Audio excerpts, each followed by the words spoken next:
Hey everyone, welcome back to the channel. Today we have an unusual episode too. We compare the book and the movie. We're diving into the Nyaoken of Fight Club. Title, Fight Club, Book versus Movie. What's the real message? The first rule of Fight Club is, you do not talk about Fight Club. These words became a cultural phenomenon, but did the movie capture the true essence of the book? Today, we're diving deep into Fight Club by Chuck Palahniuk and its 1999 film adaptation by David Fincher. How do they compare? And more importantly, what's the real message behind this brutal, thought-provoking story? The core premise. At its heart, Fight Club is a story about disillusionment, masculinity, and rebellion against consumerist culture. Both the novel and the film follow an unnamed narrator, an insomniac stuck in a soul-crushing corporate job who finds meaning in underground fight clubs.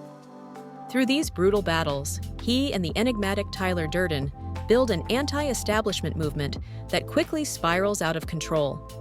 While the broad strokes remain the same, the way these themes are explored differs between the book and the movie. Narrator and Tyler Durden, psychological versus cinematic approach. In Palahniuk's novel, the narrator's internal struggles take center stage.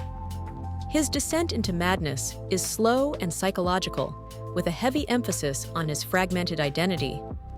The book is written in a chaotic, stream-of-consciousness style, making the reader feel as lost and unhinged as the protagonist himself.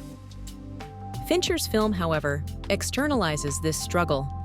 Brad Pitt's charismatic portrayal of Tyler Durden gives him a larger-than-life presence, making him feel real rather than just a figment of the narrator's imagination.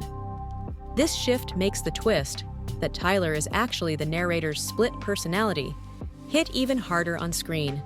The role of Marla singer Marla is one of the most intriguing characters in both versions. In the book, she's more destructive, embodying the narrator's self-loathing and fear of intimacy. She's a dark mirror to his own problems. In the film, Helena Bonham Carter's portrayal gives Marla a slightly more sympathetic edge. While still deeply flawed, she's not just a chaotic force. She's someone looking for connection, making the emotional stakes higher when she gets entangled in the narrator's breakdown. Project Mayhem, ideology versus chaos. One of the biggest thematic shifts comes with Project Mayhem. In the book, it's less organized, more nihilistic. Tyler's philosophy is about complete destruction of society, not just rebellion. The film, however, makes Project Mayhem feel more structured, almost like a cult. The film critiques extremist movements more directly, showing how ideology can be corrupted into violence and terror. The book's version of Fight Club feels more like an internal psychological war, while the movie takes it to a larger, more politically charged level. The ending. Dark versus darker, perhaps the biggest divergence comes at the end. The book's climax is more introspective. The narrator tries to kill Tyler by shooting himself, but instead of a clear resolution, he wakes up in a mental hospital where the remnants of Project Mayhem hint that Tyler's influence still lingers. The movie, on the other hand, goes for a visually dramatic ending. The narrator shoots himself, seemingly killing Tyler. And then he and Marla watch as financial buildings collapse around them to the sound of Where Is My Mind? By Pixies. This ending feels more conclusive. Society as they knew it is crumbling, but the narrator may finally have control over himself. Final thoughts. Which one is better? Both the book and the film are masterpieces in their own right, but they serve different purposes. The novel is raw, introspective, and deeply unsettling, diving into the darkest corners of the human psyche. The movie, while still thought-provoking, turns Fight Club into a visually striking critique of modern masculinity and consumerism.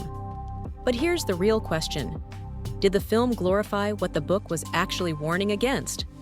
Many viewers walked away idolizing Tyler Durden, missing the fact that he's not the hero, he's the cautionary tale. So, which version do you prefer? Let me know in the comments below. And if you enjoyed this breakdown, don't forget to like and subscribe for more book versus movie comparisons. See you in the next videos.